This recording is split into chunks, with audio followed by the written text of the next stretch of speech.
Gabriela Swerlik de Buenos Aires, Argentina, y para mí es un enorme placer ser parte de este primer Congreso Internacional de Tarot de Italia, organizado maravillosamente por Franco Rossi, con una gran generosidad, ya que esto está disponible para todas las personas, para a los que habitan a lo ancho y a lo largo del planeta. Y bueno, voy a contarles brevemente algo acerca de mí, para los que no me conocen. Soy tarotista, soy astróloga y soy también una apasionada del arte. Y entonces siempre es una preciosa excusa poder ver cómo estos lenguajes simbólicos se vinculan con el arte y poder compartirlo con todos.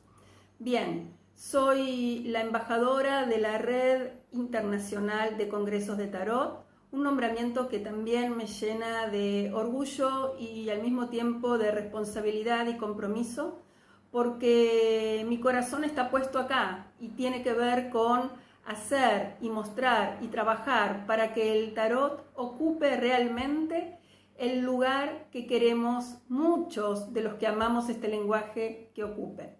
Un lugar de prestigio, un lugar de reconocimiento y un lugar que esté a la altura de lo que tiene que estar, que es a la altura de los lenguajes sagrados.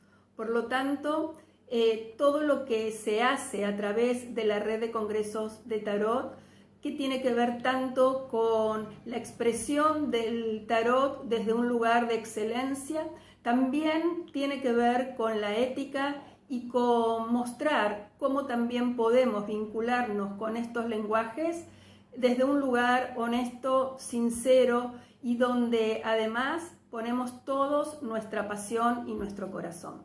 Bien, vamos a comenzar. Voy a contarles de qué voy a hablar. Voy a hablar, o el título de mi ponencia se llama Un puente entre el cielo y la tierra. Vamos a comenzar. Bien, siempre me gusta comenzar aclarando algunos conceptos que para mí resulta vital tenerlos claros y que muchos por ahí los damos por supuestos y realmente no sabemos muy bien de qué se trata. Muchos hablamos de alquimia, pero ¿qué es la alquimia en el mundo esotérico? La alquimia no trata solo de una transmutación verdadera y propia en el sentido físico únicamente, sino que se refiere también a la transmutación producida en el interior del alma humana, a través de la cual el ser humano consigue estados de conciencia superiores. En la naturaleza de la alquimia se puede hacer una división clara: naturaleza externa o exotérica, que es el mundo práctico, y naturaleza oculta o esotérica, es decir, espiritual y metafísica. La alquimia exotérica se ocupa de obtener una sustancia. Esta sustancia es la tan anhelada piedra filosofal o el elixir, como también se lo llama, que tiene el poder de transformar los metales viles, como se les dice, como el plomo, el estaño, el cobre, el hierro y el mercurio, en metales preciosos como el oro y la plata. Pero la alquimia esotérica o espiritual es un cuerpo doctrinal en el cual la transformación de estos metales es solo un símbolo de la transformación del ser humano ordinario en un ser superior. ¿A través de qué? A través de la oración, a través del estudio de la naturaleza y de la sumisión también a las leyes naturales. Bien. En 1630 aparece una obra inmensa de Alsted titulada Enciclopedia, en la que califica a la alquimia como una disciplina compuesta y dice: la alquimia sagrada es el arte de separar lo puro y lo impuro, extraído de las sagradas escrituras. Entonces, cuando hablamos de alquimia en el mundo espiritual, la tríada divina correspondiente alquímicamente al azufre, al mercurio y la sal, considerada como la triada de la obra, los tres gérmenes de la obra, tienen sus análogos en el alma, el espíritu y el cuerpo. El azufre corresponde a los elementos activos, fijos, cálidos, secos y masculinos, mientras que el mercurio se relaciona a los pasivos, a los volátiles, a los fríos, húmedos y femeninos. Al añadirse la sal, se forma una triada elemental que corresponde a las cualidades de la materia y no a los cuerpos químicos designados hoy por esos mismos nombres.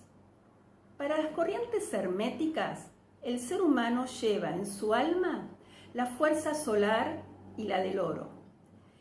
Su espíritu contiene en sí mismo la fuerza lunar y mercurial, mientras que su cuerpo encierra la fuerza de la sal. En el esoterismo, la alquimia está siempre muy vinculada con la astrología, que es el lenguaje del cielo. La relación entre ambas expresa que existe una armonía entre el macrocosmos o universo y el microcosmos o el ser humano. Todo lo que sucede en el universo tiene su resonancia y su paralelismo en el ser humano. No hay más que hacer foco en el principio de correspondencia, uno de los principios de la tabla esmeralda, que sostiene que como es arriba, es abajo, y como es abajo, es arriba. Este principio enuncia que lo que acontece en relación al universo o macrocosmos se manifiesta acá en la Tierra, en el microcosmos del ser humano. Los planetas siempre están ligados a los metales, el Sol al oro, la Luna a la plata, Marte al hierro, Mercurio al mercurio, Venus al cobre, Júpiter al estaño, Saturno al plomo. Como la gran obra alquímica está íntimamente unida a un fondo metafísico y filosófico, para los que la ponen en práctica, la transmutación de los metales es un símbolo de la transmutación del ser imperfecto en un estado de perfección de conciencia. Es fundamental la unión de los contrarios, simbolizada en lo que alguna vez quizás escucharon hablar como las bodas químicas o las bodas alquímicas, donde estos principios opuestos, como el masculino y el femenino, el azufre y el mercurio, el rey y la reina, el sol y la luna, se integran en un todo como energías opuestas y complementarias. Así es como el mensaje alquímico nos revela que la iluminación del iniciado es posible gracias a la posibilidad de espiritualizar la materia y materializar el espíritu. Es decir, de hacer invisible lo visible y visible lo invisible. Hay una frase que me gusta mucho y que es de Jacinto Benavente y que dice: materializar lo espiritual hasta hacerlo palpable y espiritualizar lo material hasta hacerlo visible.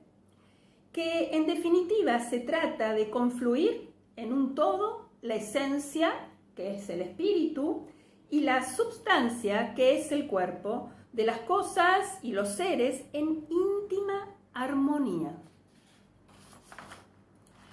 Burckhardt escribe acerca de la coniunctio o la unión. El casamiento del azufre y el mercurio, el sol y la luna, el rey y la reina, es el símbolo principal de la alquimia. Esta se basa en la idea de que con la pérdida del estado de gracia original, que es el estado edénico, el ser humano se encuentra disociado interiormente y no recobra su integridad, hasta que se reconcilian entre sí las dos fuerzas cuya división lo ha debilitado. Se dice que la recuperación de la naturaleza completa del ser es la condición previa y también el fruto de la unión con Dios. El casamiento de las dos fuerzas psíquicas, masculina y femenina, conduce finalmente a las bodas del espíritu y del alma. Y como según el Corpus Hermeticum, el espíritu es Dios en el ser humano, la unión alquímica es afín al matrimonio místico. El símbolo del matrimonio o la coniuntio se halla estrechamente unido a la muerte, ya que en el casamiento químico el mercurio se incorpora al azufre y viceversa. Ambas fuerzas mueren en su calidad de antagonistas y oponentes. Entonces, la luna del alma se une al sol del espíritu, de manera que de la muerte de ambos resulta el andrógino iluminado. Alquimia y astrología entonces son, respectivamente, la ciencia de la tierra y la ciencia del cielo, y ambas juntas revelan los secretos de la cosmogonía. Pero como estamos en un congreso de tarot, muchos se preguntarán ¿qué papel juega el tarot en los procesos alquímicos? El tarot, desde mi mirada, es uno de los puentes entre el cielo y la tierra. Es una de las tantas manifestaciones que unen los dos mundos. El tarot es el canal por medio del cual el lenguaje del cielo representado por el alma, que es la luna, y el espíritu, el sol, se manifiesta acá en la tierra desde sus imágenes arquetipales, representando las cualidades disponibles, aprendidas y por aprender del ser humano para lograr ese estado de conciencia, que no es otra cosa que lograr el conocimiento pleno de uno mismo en total armonía con el cielo y con la tierra. Si vemos el tarot como un proceso de transformación interna del ser humano, podríamos relacionarlo con la etapa del nigredo en la alquimia, que es justamente el viaje al interior del ser para conocer nuestras miserias y debilidades internas, para que, como dice Zuloaga en su libro Alquimia Espiritual, desde esa caverna interior podamos descubrir alguna luz. La etapa del nigredo podría identificarse con el arcano sin nombre, también llamado el arcano la muerte o el arcano número 13. En esta carta, el esqueleto está con su guadaña segando pedazos de cuerpos enterrados en la oscuridad, pero también pareciera que los pedazos de cuerpos, manos, cabezas, están de alguna manera sembrados en una tierra negra y fértil. Entonces, se podría concluir que la muerte de la que habla el tarot no es una muerte real, es una muerte iniciática, es un final para despertar, para recomenzar la vida desde un lugar de mayor integración. Ese camino de despertar nos puede llevar a la instancia del rubedo, la unión definitiva de los opuestos y el dominio de todos los elementos para que se produzca la boda alquímica, símbolo alquímico por excelencia representado por el juicio, en la cual la unión de lo masculino y lo femenino origina un nuevo ser renovado, para finalmente poder arribar al mundo. La integración total representada por la última carta del tarot, donde se unen los 4 elementos de la naturaleza y donde en medio del huevo cósmico se engendra el andrógino, ese símbolo de la unión de los opuestos, ese ser iluminado. Ahora bien, el tarot, que además es un lenguaje visual y óptico, se expresa como un arte.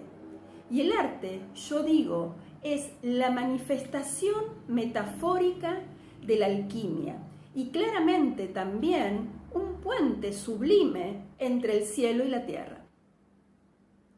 Una de las consecuencias más importantes de la alquimia fue también el perfeccionamiento e incluso descubrimiento de algunas técnicas artísticas, y no solo de las técnicas artísticas, sino también del matrimonio de las almas artísticas.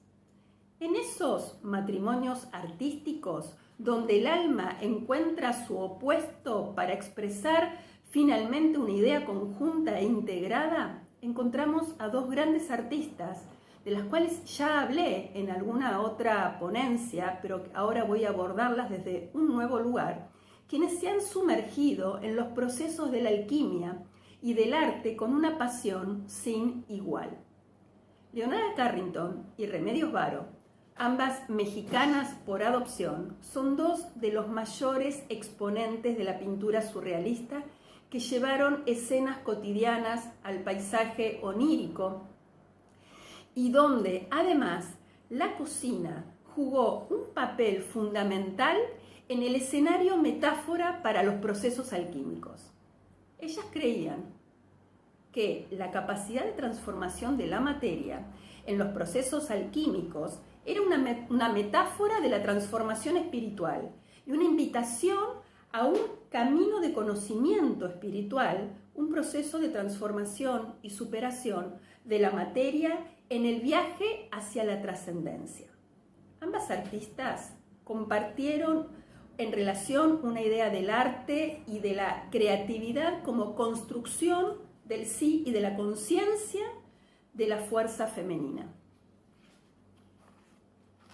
Gloria Ferman-Orenstein, que es una gran investigadora, investigando sobre las representaciones de mujeres construidas por las artistas surrealistas, constata que Leonora Carrington, Remedios Varo y Frida Kahlo también retrataron en general mujeres como sujetos y no como objetos, en figuras como la alquimista, la maga, la diosa, la artista, la exploradora, la científica, la chamana, todas metáforas de la creación y exploración, todas imágenes de mujeres como creadoras, maduras, activas e inteligentes. Tanto Leonora como Remedios, Leonora Carrington y Remedios Varo, han representado en su obra lo laberíntico que puede resultar el camino hacia la transformación espiritual. En Tránsito en Espiral, Remedios Varo ensaya la forma espiralada para expresar el lento camino del perfeccionamiento personal, un proceso que la autora, mostrando un profundo optimismo, lo muestra largo, pero con un fin cierto. O sea, hay como un fin que está muy bien delimitado. Es una alusión a la búsqueda de la propia visión del mundo interior, que representa el personaje encerrado en la torre. Y también un homenaje a alguien que, como le sucedió a Remedios Varo, se apartó de la vía establecida para buscar una propia ruta interior para lograr llegar a ese estado de integración. Sin embargo, Leonora Carrington, en su obra Laberinto, utiliza la forma espiral para describir un camino un tanto ambiguo y laberíntico hacia no se sabe muy bien dónde. No solo el camino está lleno de escollos, sino que podemos observar que en la obra de Carrington hay una figura que se corresponde con el arcano número 12 del tarot, el colgado, le pendu. Quizás a partir de la inclusión de este colgado, Carrington invita a reflexionar sobre nuestra vida, donde nuevos puntos de vista tienen que madurar y otros ángulos de perspectiva son necesarios, absolutamente necesarios, para iniciar este camino trascendental a la profundidad de nuestro ser, entendiendo también que no será sin sacrificios. Según dice Jacques Van Lennep en Arte y Alquimia, el laberinto mismo fue considerado como alegoría de las dudas y dificultades que el alquimista encuentra en el curso de la Opus Alchemicum. Yo sumaría que, por otra parte, el colgado es también la invitación a mirar la tierra desde el cielo. Es la expresión anticipada del arcano que le sucede en la secuencia numérica, el arcano de la muerte o el arcano sin nombre. De ahí podría concluir que si la carta de la muerte en el tarot es una muerte iniciática, un final para despertar y para recomenzar la vida, el colgado es el cambio de mirada, la mirada necesaria para que tenga lugar ese despertar iniciático. Como dice Paul Marteau, voy a leer, la representación de esta suspensión por un hombre invertido indica que lo de arriba es igual a lo de abajo y que todos los actos del hombre en el plano material quedan reflejados sobre el plano espiritual. Esto viene a decir que el hombre arrastra lo espiritual hacia lo material y viceversa, a fin de permitir la unión de estos dos aspectos cósmicos. Matilde Battistini recoge la identificación del laberinto con el viaje interior del héroe, por su propio inconsciente, que de alguna manera Jung lo identificó como ese tan hablado, inventado proceso de individuación. Puedo concluir diciendo que ambas obras, tanto Laberinto de Leonora Carrington y Tránsito en Espiral de Remedios Varo, representan el camino de búsqueda hacia la integración del ser. Leonora propone un camino sacrificado y necesariamente con un cambio de paradigma en cómo situarnos en este mundo terrenal a partir de la inclusión de la figura del colgado, y donde nunca el final del mismo queda claro. Es la búsqueda permanente hacia la conexión entre el cielo y la tierra. Sin embargo, Remedios Varo propone que el camino debe ser claro, no sin sacrificios, pero sí el objetivo es alcanzar la torre, donde la torre o la Maison Dieu, la casa de Dios en el tarot, es la posibilidad de estar siempre más cerca del cielo. La posibilidad de ser humano, la posibilidad de este ser humano de construir su mundo sabiendo conservar siempre una mirada hacia la espiritualidad. En el cuadro La ciencia inútil o La alquimista, vemos una figura enfrascada en la tarea de destilar alguna sustancia celeste. No sabemos si su laboratorio está en el interior de un edificio o a cielo raso. Por detrás se alzan 3 torres irregulares que tienen un complejo mecanismo. Una de las torres está coronada por un conjunto de campanas, otra por una especie de bocinas o altavoces. Pareciera que los sonidos del cielo tienen algo que ver con lo que debería hacer esta alquimista o este alquimista. La relación con los astros es fundamental y de ellos proviene la materia prima para su experimento en forma de gotas condensadas. La figura protagonista está enfrascada en su trabajo, que por otra parte parece bastante sencillo. Da vueltas a una manivela que mueve una polea y esta pone en marcha todo el laberinto mecánico, el laborioso y complicado también mecanismo de ruedas, de poleas y de paletas, casi como la rueda de la fortuna en el tarot. En muchas pinturas de Varo aparecen estas complejas maquinarias donde se transformará el universo en belleza y en orden y en ley resplandeciente. Lo que más sorprende de esta imagen es el suelo rígido de baldosas cuadradas, blancas y negras. Los suelos de damero, blanco y negro, aparecen en muchos grabados alquímicos, porque, además de la dualidad, que siempre es lo que presenta la alquimia, hacen referencia también al tablero de los juegos de azar. Y este tablero acá, o este suelo, se ha convertido en una tela flexible que cubre a la figura formando una capa. La figura protagonista y la tarea que realiza ponen en relación la tierra con el suelo, en esta capa que no se sabe dónde está el principio y dónde está el final.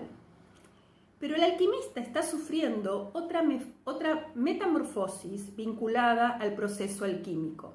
No hay ningún rasgo, ni de su cuerpo, ni de su cara, que nos permita identificar la figura con un hombre o con una mujer. Porque en la alquimia, la imagen del andrógino o del hermafrodita representaba el momento decisivo en que las dos materias opuestas se unían formando una totalidad perfecta. Virginia Trinor, curadora asociada del Museo Nacional de Mujeres de las Artes, describe el personaje central de La Llamada, una obra de Remedios Varo, como una mujer vestida de naranja brillante, caminando por un pasillo gris del que emergen otros cuerpos. Trinor cree que la protagonista visualiza la iluminación mientras camina. Ella está radiante, dice. Ella está en el camino del conocimiento y está rodeada de personas que tienen los ojos cerrados al mundo que los rodea. El cabello se eleva para enlazarse con los astros. En palabras de Remedios Varo, esta obra está ligada al cosmos y a sus designios a través de su cabello. Pende de su cuello el mortero de la alquimia, pero no para mezclar las sustancias y las tramas, sino para trascender a ella misma. La metáfora del viaje, que también es la metáfora del tarot, siempre ha sido una de las más utilizadas para describir el proceso alquímico. Muchos relatos míticos sobre la conquista de ciudades y tesoros en tierras lejanas expresan de manera figurada ese objetivo esotérico. La Odisea, la toma de Troya en la Ilíada, el Santo Grial, bien, la piedra filosofal, el oro, todos son objetivos de este viaje. Son todos relatos simbólicos de este viaje. Los tratados alquímicos utilizaban sistemas de símbolos visuales para construir narraciones alegóricas y lo mismo sucede con el tarot. Un lenguaje basado en símbolos visuales para justamente construir narraciones alegóricas, donde el proceso alquímico que se genera en la interrelación de esas imágenes produce el viaje trascendental e interno del ser humano. ¿Para qué? Para conectar con su alma y su espíritu. Alma, espíritu y materia puesta al servicio de la elevación del ser humano como consecuencia del conocimiento de sí mismo. Lo mismo hace Carrington en su obra. Aunque no utiliza el vocabulario visual propio de estos tratados alquímicos, sino una mezcla de elementos y referencias a diferentes tradiciones mágicas. Carrington dedica su obra a María la Judía también, conocida también como María la Hebrea o Miriam la Profetisa, una alquimista alejandrina del siglo I después de Cristo. Y el conocimiento de esta figura nos indica también el interés y fascinación de Carrington tanto por la alquimia como por la tradición femenina en la práctica de las tradiciones herméticas.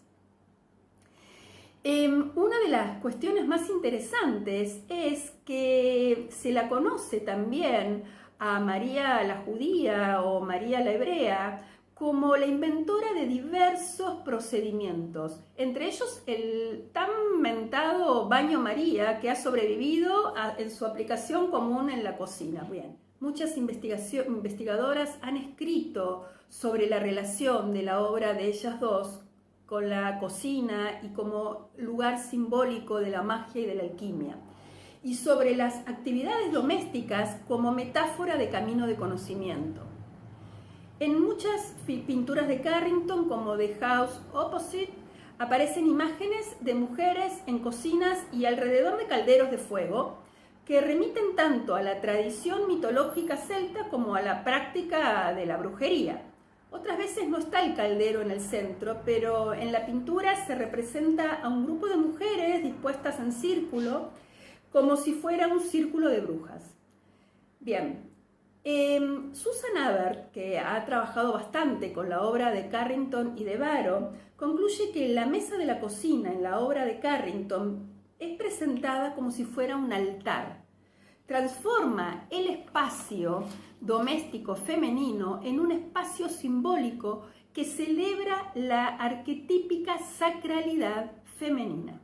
Bien, quiero mostrarles ahora otra obra de Remedios Varo que se llama La creación de las aves, ya que ahí ella se representa a sí misma como una pintora y una alquimista.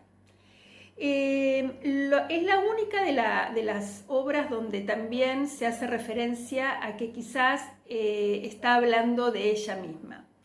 Lo que gotea de estos tres tubitos ya no es el aqua vitae, sino los tres colores primarios, rojo, azul y amarillo, que caen sobre la paleta de la pintora y constituyen la materia prima de la pintura, la obra de la pintora, donde el azul es el espíritu, el amarillo es el cuerpo y el rojo es el sentido, haciendo referencia al alma. Dicen que Remedios Varo dice sobre su propia obra, que el arte es vivido por ella como un verdadero recurso de trascendencia, no solo artística, como pudo haberlo sido en algunos momentos del medioevo, un oficio de salvación, de sapiencia y de purificación. Se interesaron por la alquimia seguramente por varias razones, entre otras, por su consideración de camino de conocimiento y transformación personal, por las formas en que se realiza el trabajo, ya que ambos, tanto la alquimia como el arte, necesitan de un perfeccionismo a la hora de trabajar los ingredientes. Entonces, ambas materias tienen y conllevan un proceso de perfección que las aúna en un mismo sentido. Por otro lado, hay que considerar que el arte también es un puente entre la energía femenina y la energía masculina, entre el cielo y la tierra. Entonces, esta consideración del arte la podemos ver todo el tiempo en esta figura del alquimista que justamente está haciendo todo su trabajo para poder obtener el oro. En el tarot, el alquimista es la carta del mago, el arcano número 1, donde su mesa de trabajo es la mesa de la cocina donde Carrington y Varo establecieron como lugar metáfora de justamente esos procesos alquímicos, o sea, es una metáfora de la mesa del mago. Por lo tanto, es muy interesante ver que entre los lenguajes simbólicos, diríamos que el arte del tarot va a estar también no solo haciendo de puente entre el cielo y la tierra, sino que además va a estar mostrando el oro. El oro, desde el simbolismo de los oros o pentáculos, donde Rachel Pollack cita una frase que es muy interesante y que dice: los pentáculos simbolizan la magia de la creación ordinaria. Por lo tanto, es ahí, en ese oro, donde vemos ese proceso alquímico. El mago, entonces, es el gran puente entre el cielo y la tierra y, en realidad, es el gran artista, es el hacedor. Su varita mágica funciona como una antena para unir los dos mundos. Lo interesante es la gran mesa del mago, donde muchos de los que ya sabemos tarot, sabemos que ahí están depositados todos los recursos con los que cuenta este mago, que hacen referencia a los 4 elementos: el aire, la tierra, el agua y el fuego.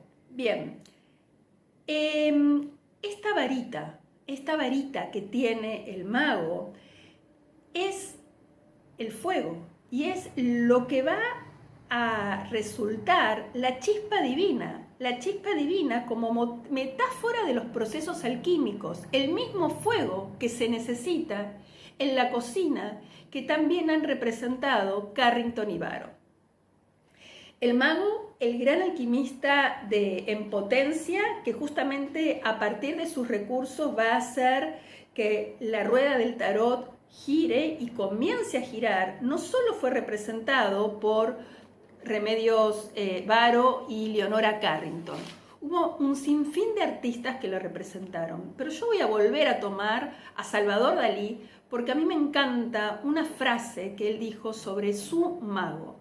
Y dice que las imágenes que creó Salvador Dalí para su tarot son como un espejo en el que nos podemos mirar y descubrir que también uno es un mago, un original, un único, un talentoso y un creativo, donde existe una fuerza mágica que funciona manifestando la posibilidad de lo imposible y que consiste en no ser otra cosa que uno consigo mismo, Dios y el mundo.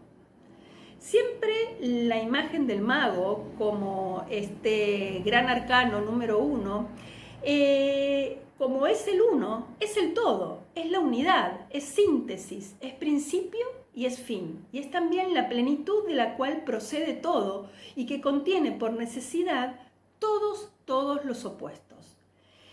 El mago, el gran alquimista del tarot, se expresa en 4 verbos: saber, osar, querer y callar. Y que son justamente los 4 elementos del mundo natural, del universo. ¿Por qué el saber? Porque saber, el mago, el alquimista, debe tener una mente despierta y ávida de conocimientos, debe saber comprender las realidades ocultas de la naturaleza del universo. ¿Por qué osar? Porque el mago o alquimista debe contar con el valor y la voluntad necesarios para llevar a cabo su trabajo. Es el valor del fuego, mientras que el saber refiere al elemento aire. ¿Por qué querer? Porque además de atreverse a hacer, debe el alquimista querer hacer, es decir, estar emocionalmente comprometido a llevar a cabo su trabajo. Y claramente va a referirse al agua que siempre trae el mundo de las emociones. Y por otro lado, el 4º verbo es el verbo callar, porque pase lo que pase, un mago no habla del desarrollo de sus trabajos con quienes no sean capaces de aprender o de comprender, mejor dicho, su camino. Entonces, este verbo callar se va a relacionar con la tierra, porque es el elemento del silencio. La gran boda alquímica también está referida al sol y la luna, y considerando también que ese símbolo o que esa unión de las polaridades o es la unión de las polaridades más fundamentales y arquetipales de la naturaleza del cosmos y de la naturaleza del alma. En la tradición occidental se representa siempre bajo la forma de un ser mitad hombre y mitad mujer. En el tratado alquímico Splendor Solis, por ejemplo, aparece un personaje con 2 caras. De una surgen los rayos del sol y de la otra surgen los rayos lunares. También posee 2 alas, una roja y otra blanca. Con una mano sostiene la esfera de lo creado y con la otra el huevo cósmico, origen unitivo de toda la creación. Las alas manifiestan lo angelado de ese llamado interior, un llamado que podemos también verlo en todos los libros sagrados de la historia de la humanidad. Es el llamado del cielo a unirse a la tierra en un renacer unificado. ¿Y qué mejor ejemplo que la carta del juicio, que antecede a lograr la integración completa cuando lleguemos al final del camino? En esta carta del juicio, lo femenino y lo masculino se van a unir para el renacimiento de un nuevo ser. Es una llamada, porque habla de una llamada a la humanidad entera.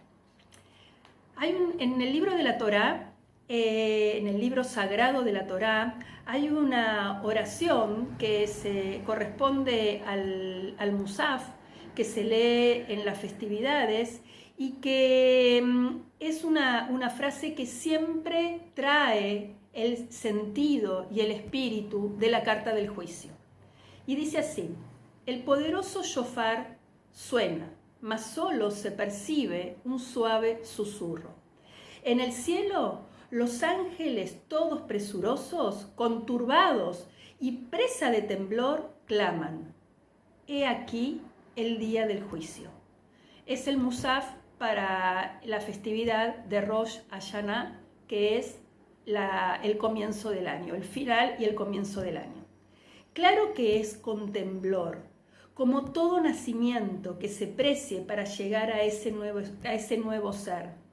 El nacimiento es con temblor, con incertidumbre, con sacrificio y con esperanza. Es el nacimiento del andrógino, es el nacimiento de ese ser integrado. El tarot, como puente entre el cielo y la tierra, se expresa desde la carta del mundo, donde ese huevo cósmico va a traer la unicidad como culminación del viaje. La reconstrucción de la unidad primordial entre el cielo y la tierra es el objeto de todas las tradiciones y también el fundamento del pensamiento simbólico.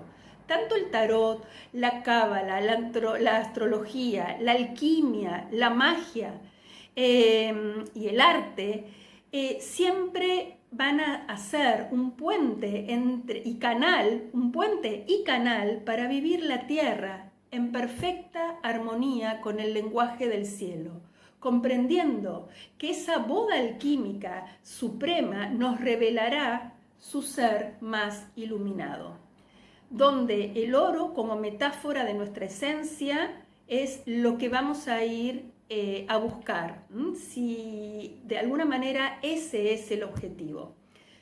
Todos los lenguajes simbólicos expresan el puente invisible, prometedor, exigente y clarificador que se produce entre el matrimonio alquímico por excelencia, el cielo y la tierra, el espíritu y la materia, lo femenino y el masculino. No podemos pensar que el camino espiritual sea solo el camino de las mujeres, en exclusiva, pero sí convalido la idea que el mundo sensible, receptivo y muchas veces equivocadamente asociado solo con las mujeres es el mundo de la energía femenina, energía que nos habita a cada uno independientemente de cómo la manifestemos. ¿Cómo habitarnos en ese andrógino? Esa es quizás la pregunta. Intentar ser seres más integrados, esa es quizás la respuesta. Bien, muchísimas gracias. Me encantó haber compartido esto con ustedes. Un gran abrazo y gracias nuevamente, Franco Rossi, por este hermoso primer congreso de tarot en Italia. Les envío un gran abrazo y mucha salud a todos y a todas. Gracias.